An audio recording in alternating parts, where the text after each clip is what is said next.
Hi, my name is Jeff Kinsberg. I'm the visionary and founder behind JAKTOOL. Thank you for joining us on this episode of JAKTALK. JAKTALK is a podcast where we go behind the scenes into the people and processes that get ideas to done. JAKTALK is a precision product development manufacturing company that focuses on developing next-gen medtech and technologies to enable the U.S. warfighter. This episode, I'm joined again by my three closest friends, Jeff, Chris, and George. Thank you again for joining us. Hey, thanks for having us. The first episode we talked about, so we all met in case somebody jumps in and they're going out of order here. The first episode we all met in Formula SAE 25 plus years ago at Rutgers. We talked about teaming. We talked about passion. We talked about communication. We talked about trust. And I think, I think we all I had a feeling of engineers typically aren't trained in how to be a part of a team. I think that was, so what are the qualities of building high performing teams and getting your teams to excel. Right. So the focus of this episode is, there's over 100 years of engineering between the four of us. Oh boy. Which is kind of crazy. I don't know. When you think about 100 years of experience, that sounds like a lot of gray beards. There's gray in our beard, but you're like, I feel like we're at the point in life where like the world needs us to do things. Which is an odd feeling because you still feel like, I feel like it's still my first week at work, right? You're just so much to learn, and the more you know, the more you realize you don't know, right? But there's a lot of lessons learned baked into those 25 years that you don't really realize. It becomes part of your normal, work process, right? Right. But it is a little bit, the grayer beards behind us become fewer and fewer, right? People look to, not saying us specifically, but people look to people in our demographic to shape the vision of engineering and the profession and pushing all of this technology forward, right? Regardless of what industry it is, we're all trying to accomplish new, better, healthier, safer,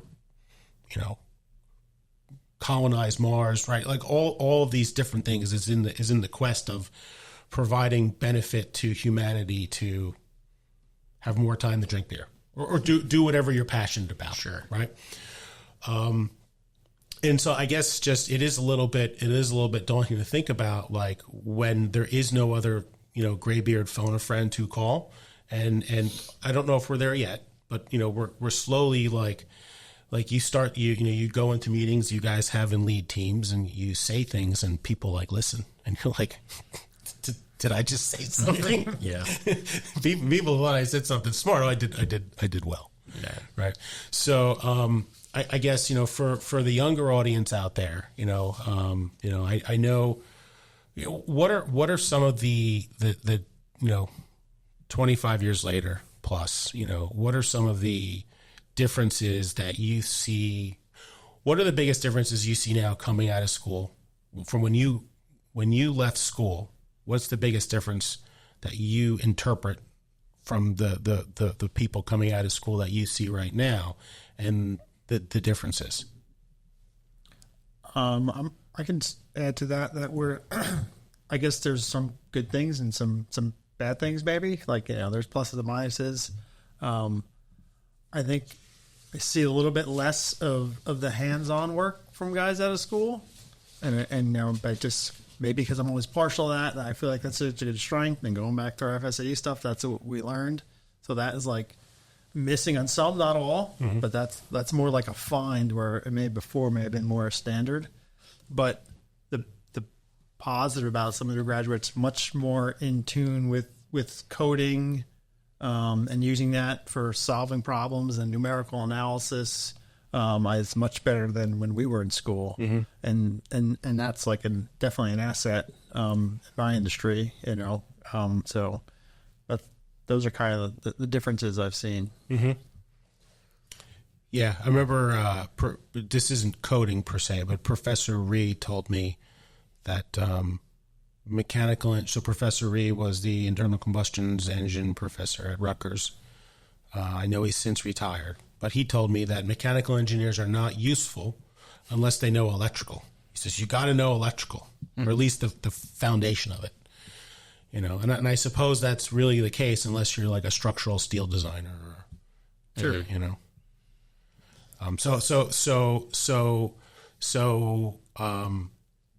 That coding aspect, is that just a requirement now that, you know, people need to know how to be an Excel wizard and use MATLAB and Exactly. Yeah. And when I'm saying coding, that's exactly what I'm thinking of, is like MATLAB and all those other aspects, you know, and Excel definitely. I mean, I guess that I definitely used that in college, Excel. I mean, that was pretty much part of our stuff, but you know, now it goes beyond that. Mm-hmm. So yeah, I think you need to be proficient in those. What do you see different? Or nothing? You know, I don't have that many young engineers on my team that I've gotten to work with recently. But I feel like the whole next generation is different because they were born with technology that we got when we were 18, you know, and they have a different expectation of performance, you know, like we had. What does that mean? Well, so like, I just mean like, you know, if your phone doesn't give you an answer within 3 seconds, you're like, this is BS. Mm-hmm. But the reality is, like, one, we didn't even have a phone that could deliver any information before, you know, like we had beepers, you know, If you're lucky. I had a beeper. I was awesome. And, You knew all the codes. yeah. But I guess point being is like when you were born and raised, having all that at your fingertips, you're naturally better at all of it. You know, watching my son sat down at a computer and started coding in Scratch when he was like young, 3, 4. He just sat down and just started coding things with block code. And you know, it's just natural. They know how to do it. And you know, or how they know how to manipulate their video games or whatever. Like, all that stuff is a skill. You know, it's different. And so when they get a new piece of software, it seems like they just like know how to use it.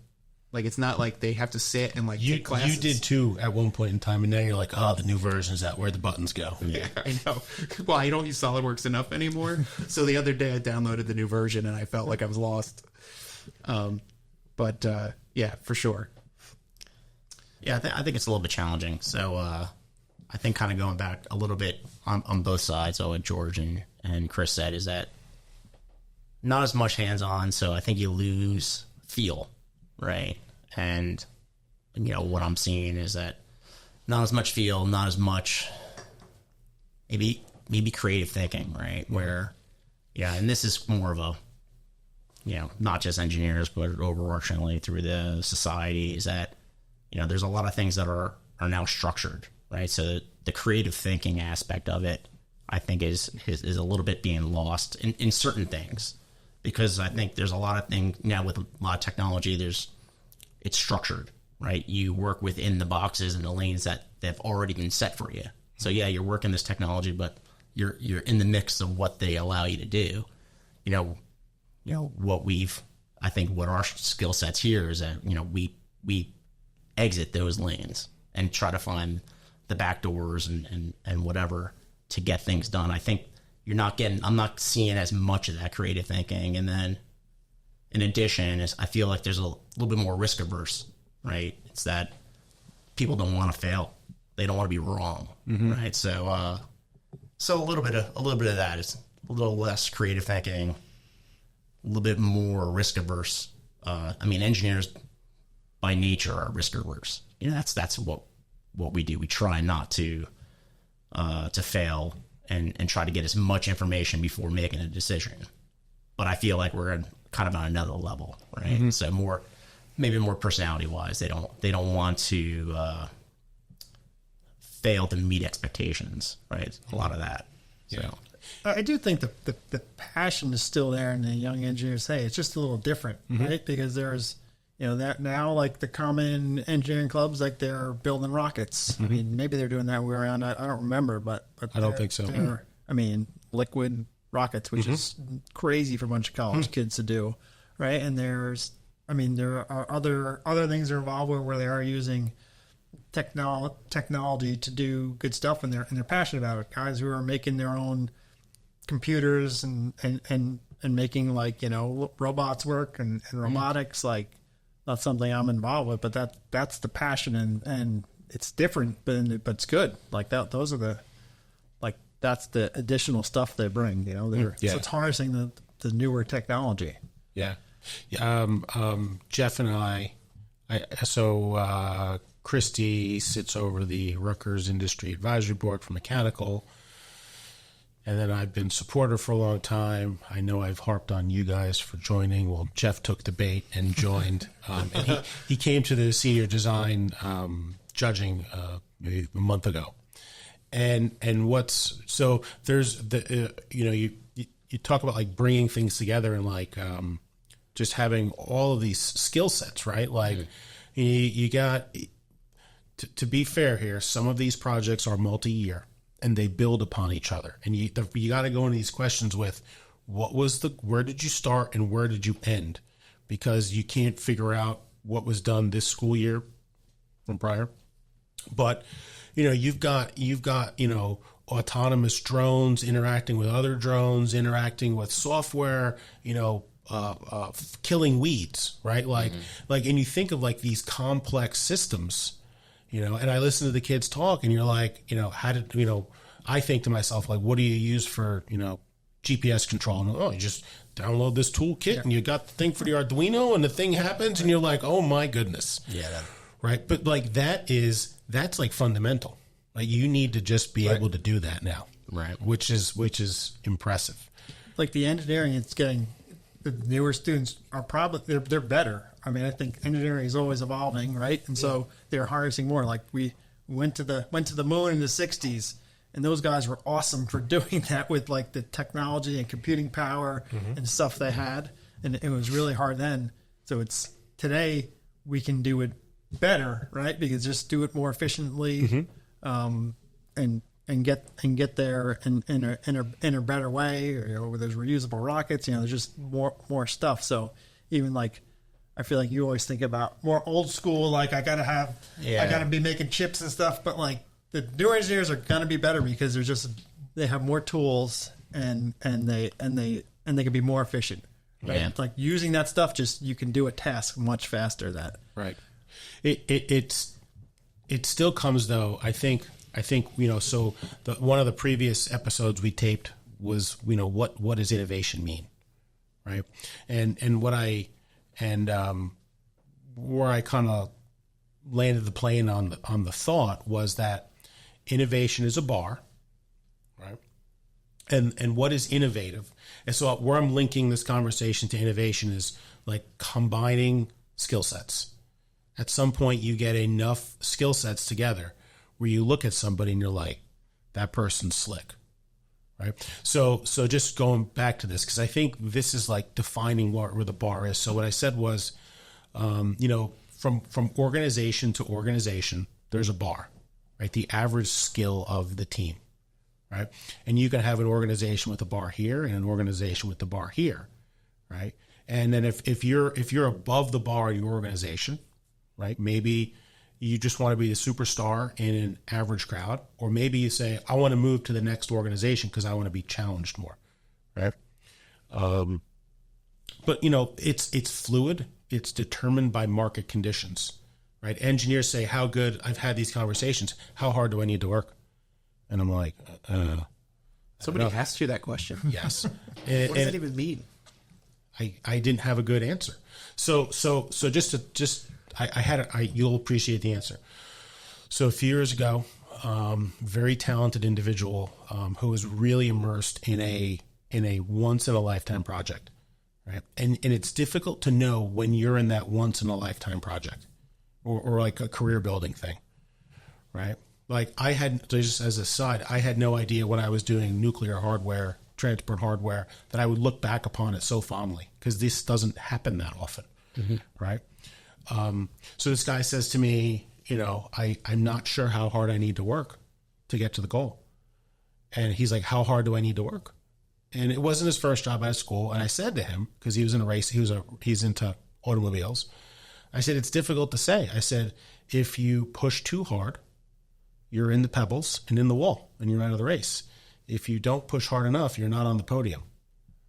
I was like, I don't have the answer, but those are the two extremes. You got to figure out what you can do. Right.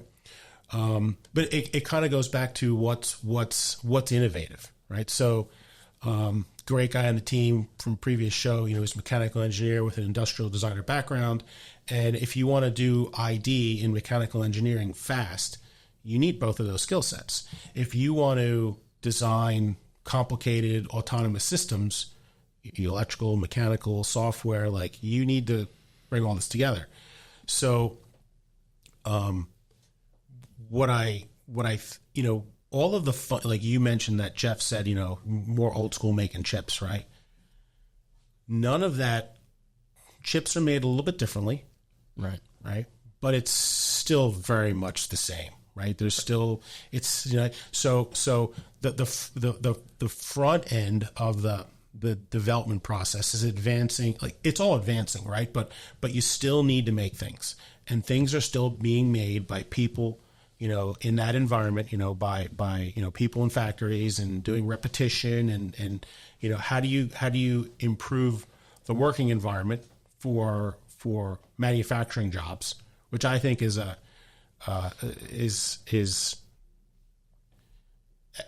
the end of the day, we won World War II because of our industrial power, right? If you didn't have factories cranking out 13,000 B-17s, a couple a day, like it doesn't matter how good the engineering is. If you don't have the workforce to build it, you see that I'll land the plane real quick. You see that in Ukraine right now, right? Where, I just saw in Texas, a new Army, a new GOCO facility came online to make artillery shells because we can't make enough, right? To help our allies.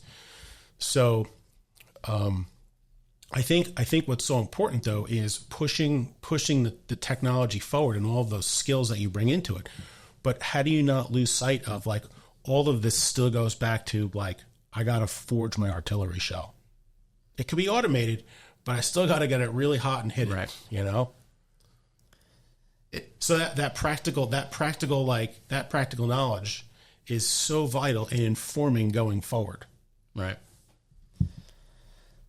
Yeah, it's a challenge, and I could understand, I think, Chris's perspective and some of the talent that's coming into his office. And I work for the government, so our hiring practices are a little constrained depending on where the talent kind of comes in. But kind of speaking to innovation and that skill set is like, the longer I go in my career, it's not just running the math and being a good engineer. It's creating that whole package in order to get something done, right? Kind of a little bit talked about in the last episode, sort of figuring out how to go past the red tape and how to find these creative ways to get things done. And the engineering portion is almost like 10% of getting the project done, or developing a new technology and getting it out to the field, the soldier, releasing it, in the healthcare market or whatever. It's all setting up the project itself and understanding the politics and the funding and the personalities, kind of going back into every problem's a people problem. I need well-rounded engineers who can talk to people, who can interact, who can read the room, who can see a problem, understand it really quickly, come up with a solution on a path forward on how to get there, right? And someone coming out of school, okay, they're not going to be there day one, right? But they're going to show attributes of that, where you can then coach them up and build them into someone that you can say, hey, I trust you to go run this, under me. That's something that I haven't been seeing as much, lately. And granted, like I said, my view based on my industry might be a little bit skewed, but I work with a lot of different, contractor organizations, and it's challenging. It's slick people are rare. And when you see them, you can really appreciate, you're like, when the slickness walks in the room and they starts talking about what they do and how they get things done, I think all of us can say, you can appreciate that, and you sort of find that connection. You know, I'm looking for the slickest people possible, you know, in order to assemble my crew for whatever job that I'm trying to do. Like, you got to find the champions within that area in order for you to be successful on your project, you know, whether it's finance, contracting, what have you, engineering, modeling, simulation, aero, manufacturing. You're trying to find those people and do great things. You know, that's the goal, right? But it's tough. I think it's tough to find those people. Yeah, and we're not going to answer it here, but you know, I'm very passionate about the fundamentals because I can't get past. I can just barely understand it. I can feel like I mastered the fundamentals, so I'll plant my flag there. But you know, I can't get past how this is. I think this is just as like a society, right? Where you get very short-sighted in not making the right investments, right? Like I remember, you know, I remember when they threw machine shops out at Rutgers, and I'm like, I was mortified. I'm like, I get mortified here when people try to scrap things. So this could be a hoarder mentality, but like, how do you get, like, I got it. You got a limitation for space. You got, you know, every square foot has a cost, and you're trying to, you know, it's a business. You're trying to attract students, you know. So 25 years ago, does the machine tools attract students, or does a new computer lab attract students, right? And the computer lab won, right? But now you have full circle professors saying, hey, look, we got this funding and we're investing in manufacturing, right? And it's advanced manufacturing. Is it advanced? Or we're just relearning what we had, right? So I don't know. You know, I've you know, from conversations that we've had related to your line of work, right? So you're making products that end up in.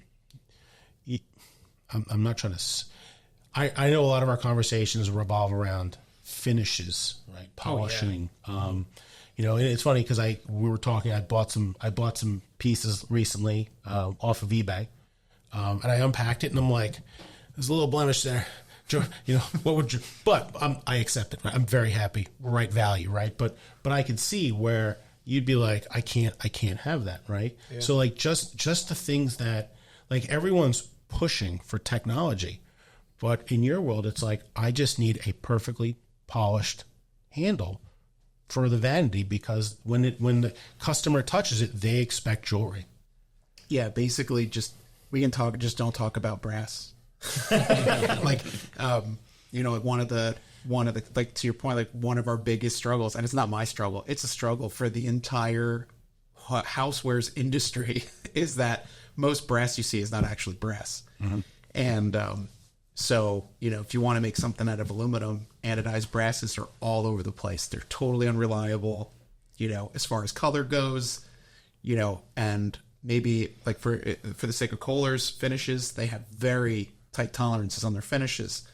So if a finish is a PVD finish, and you've got to have that exact color every single time, so your faucet matches your towel bar, matches your whatever, they're all in the same room. Everything's got to be real close. And, you know, if somebody orders 2 towel bars 6 months apart and puts them side by side, or one was sitting in a warehouse for 6 years and pops out of nowhere, it still has to match. Yeah.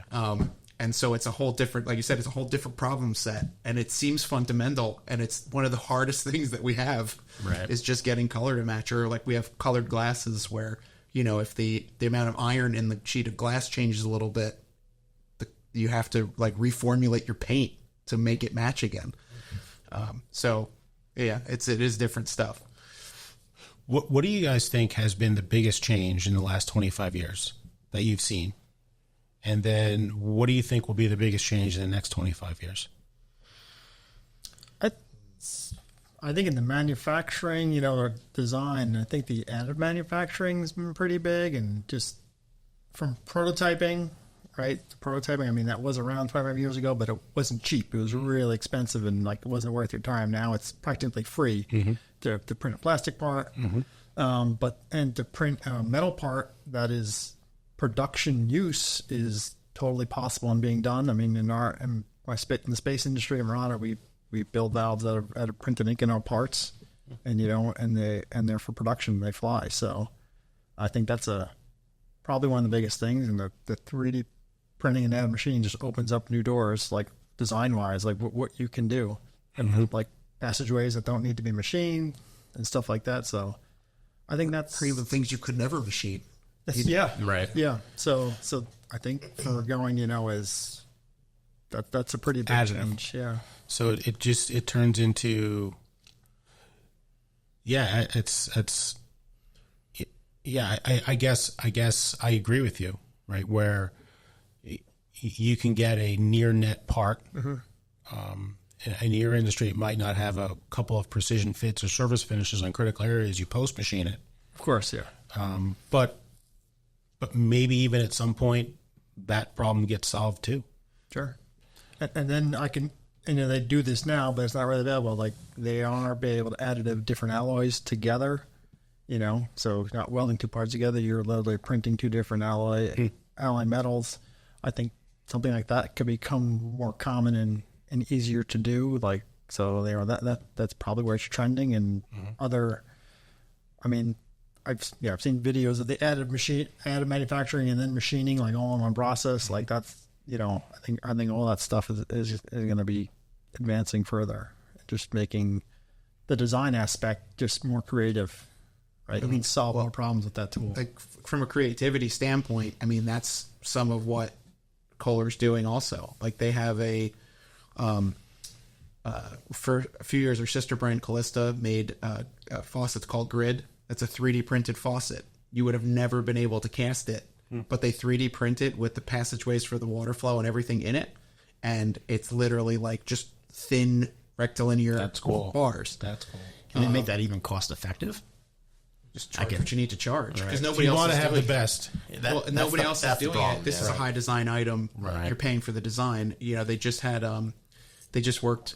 Kohler just worked with a famous designer to make a 3D printed ceramic art piece sink, basically. And it's because you can do this unique thing with these ideas. Right. You can make shapes you never can make before. Yeah, right? it's just fun to play with. So even though, like I said, something is not going to space, this is just design alone.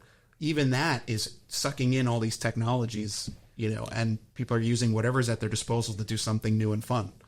Yeah. And even like the cost wise, like sometimes they are cheaper in low volume, because I had worked on a project where we had this sort of cylindrical undercut poppet out of Inconel 718. Nobody wants to take a 5-inch bar of Inconel and neck it down to 2 inches.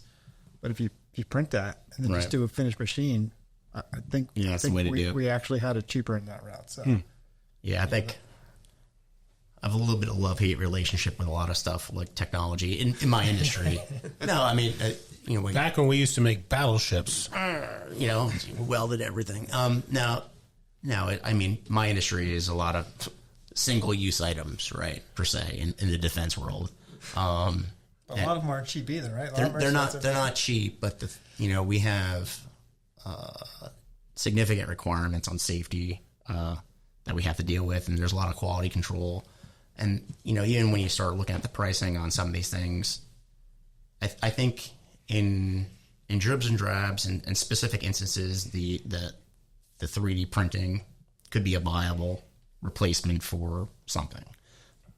But in the overarching path for what we do manufacturing wise, the core manufacturing techniques, I think in high volume are still going to be, the dominant force in order to get a cost effective solution. The challenges that we face today in the industrial base is that industrial base is shrinking, right? Because of outsourcing globally, where we're not seeing, the forging houses, the metal formers, they're just not there, right? So a lot of there's a hot topic of, 3D printing, additive manufacturing, and how do we, proliferate that within sort of defense and ammunition and bomb, production world. But it's a challenging thing just based on cost, and where we're at in cycle times, right? You just can't you just can't produce it as fast enough, depending on what you're doing. Now, if it's you're in a higher rate. Yeah, we're in a higher rate. Even our low rate is high rate, right? Unless it's very boutique, right, where you need something where, specific applications call for one or two of these things to be utilized in a specific environment. Like that could be the benefit. But tailoring that into the changes, I think it links to the additive manufacturing world is really the computing technology, right? And that applies to, just being able to do additive manufacturing, being able to do the modeling simulation, and a lot of that initial work, I think, has been faster. So with decisions can be made quicker. I think there still needs to be the validation in a more hands-on approach to make sure that information is correct. But I think the speed of that, and then linking that into communication, I think right now the speed of communication is faster than it's ever been. Just something simple as like MS Teams, just linking in to pull in those people across the country, across the world to have a conversation based on, there's a green icon, I know they're free, I'm going to pull them in, versus shooting out an email or sending a phone call. You have more direct access to anybody today than we've ever had before, and if used correctly, you could really speed up the development. At what cost? Might be anxiety and stress, but I think that's one of the non-engineering related, but it affects the engineering because you're going to talk about your output, right? So we've been focused on the technical. We got about 10 minutes, just so you're tracking time. So just we've been focusing on the technical, but we saw the greatest change in work in our lifetimes 4 years ago, right? With the whole concept of telework, and you mentioned Teams, and you're not necessarily hiring geographically anymore for certain jobs, around a commuting radius for your office, right? So you can get the talent. This, it sounds like the 3D printing is like, I want it when I want it, just the way I want it. And I just want, I want my batch of resin or my raw material, and I'm going to hit print and I'm going to get what I want. Really, like, have it your way. Right. And I think you get the same thing with the labor force too, right? Where if there's an SME or just the skills you need, it doesn't really work with manufacturing that easily. But, I need all of this talent in different locations. That's a big change, right? Yeah. It's a huge change. It's a huge change. I think it doesn't come without its complications.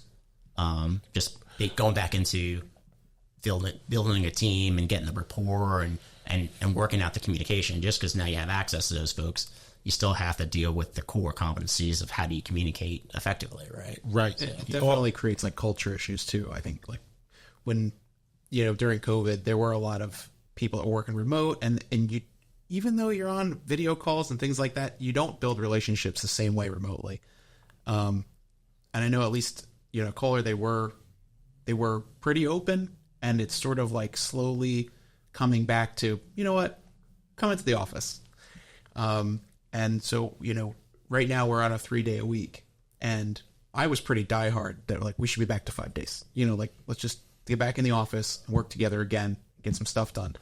And I have found that I think the having a couple of days work from home is actually has been pretty beneficial to everybody because they're not getting interrupted as much. Mm-hmm. Right. And that part's a value, but they also learned to do that forcefully during COVID, and so it's, I don't know if we weren't forced to do that anybody would ever realize there were any benefits. So, there's a balance between,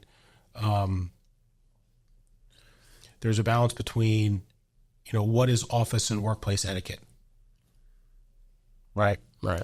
Like that still is very important to know that you don't show up to a meeting with a ripped T-shirt, right? Right. And you would take turn the video off.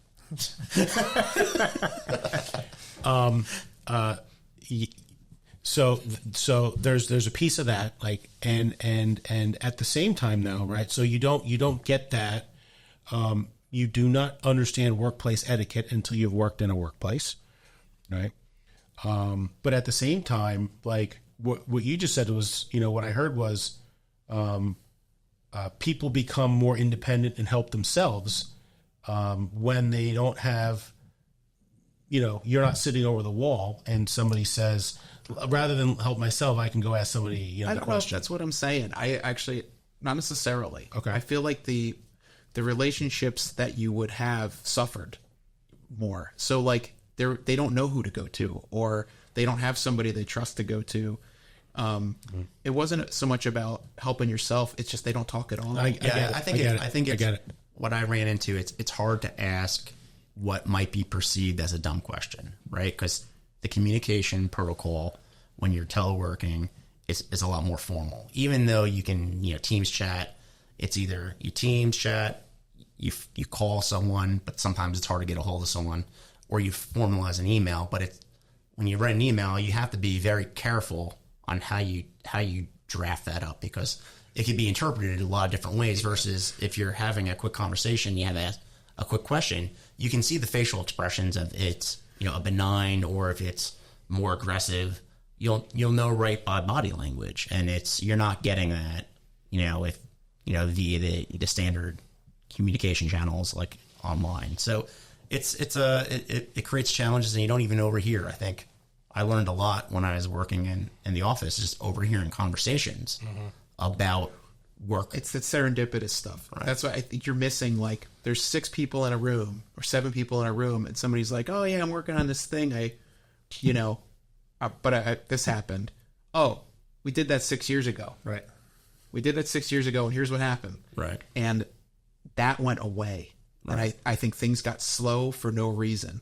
And it's hard to put a number on it, or like some metric on it. You really can't, but you could kind of just feel that. Like we started to have conversations during COVID about knowledge databases, and because that's kind of how that solves that. And you're like, well, what knowledge? All knowledge? What do you write down, and how you find it later. I think it's tough. Like, I had a good example where, granted, I was on a work travel and we had a meeting, right? Where it could have been a Teams meeting, but we were there, just going back 10 years ago. It was a couple weeks ago. But I mean, after the meeting, we had a couple minutes just to kind of BS about what's going on, and I'm talking to one of my colleagues who works at Redstone Arsenal, and he's telling me about a specific test that they did and the results, and I'm like, oh, you were able to do this? Well, hey, we can do that, which could be a good incremental step for your program to help buy you some time so I can get you what you really want. Because what you really want, I can't get you in your time frame. But how do we get your program to the end destination while keeping it alive? Because if we weren't able to get them this incremental step, that program would have been dead. And that just came out of a random, beer convo. Beer convo after the meeting, after it was all, non-formal.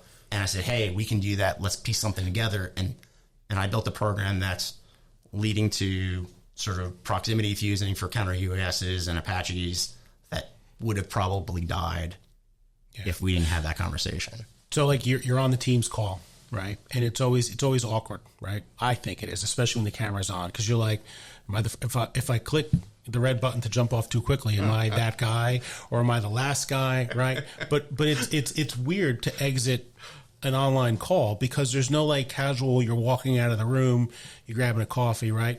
So so we have like the leadership here, this weekly meeting, the first 5 minutes is casual, right? Like it's designed into the meeting. Everything has to be done with intention, because otherwise you take it all for granted. Do you find? I'm going to pause you for. I don't. Finish my podcast. So. Oh no, you're the guest though. No. What I mean is, like, do you need to be so intentional, right? That you're going to design into your meetings 5 minutes of casual. No, because everyone's time. But the thing is that what I was going to add into it is that when you have a one-on-one call with somebody, do you integrate that same sort of methodology where you have a couple minutes of personal relationship, getting to know you, how was your day, what'd you do, and then you start talking about work, or do you go right into work? Because I find when I call people, I talk a little bit about nonsense first. Really? I'm so surprised. Me too.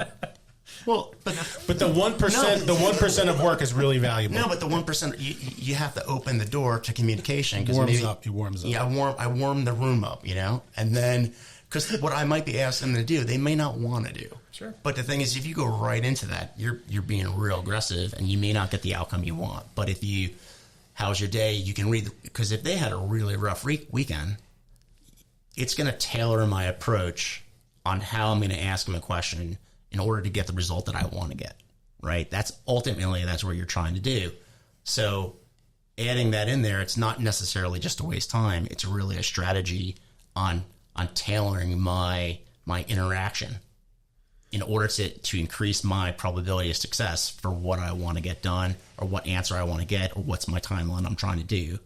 So I think that's a key attribute of things that you don't learn in engineering school. Let's bring this back in, is what are some good things to help out the younger engineers coming out? I think it's developing sort of a method to help them be successful, right? Soft skills? Soft skills, yeah. So you stepped on the last question. That was perfect. This is like we're on the same page here. So we're all in organizations that are hiring technical folks. There's a high demand for technical folks, but with that demand, there's also a very high bar that you're expecting everyone to function at, right? So I'm sure I got to believe all the organizations in this room are actively hiring.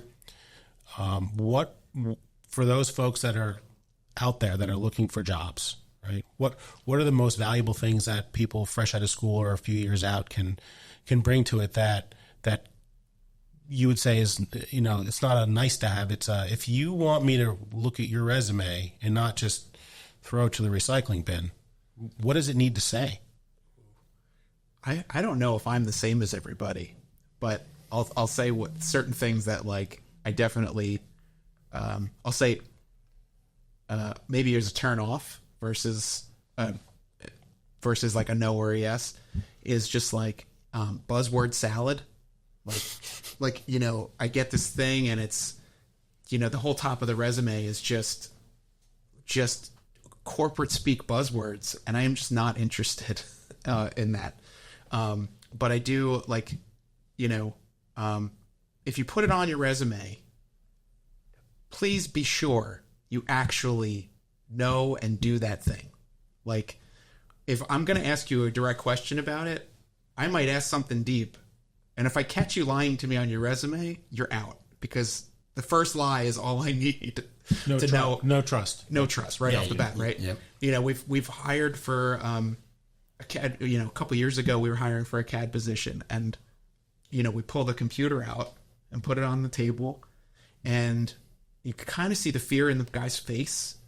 And we're like, all right, well, you got 30 minutes. Here's the thing you got to draw. See how you do. And we turn around and he's gone. He literally stood up and left. Oh, my goodness. He literally left the building. He's like, you got me. And it was like, why should I have to call you out? You came here for specifically a CAD job using this specific software.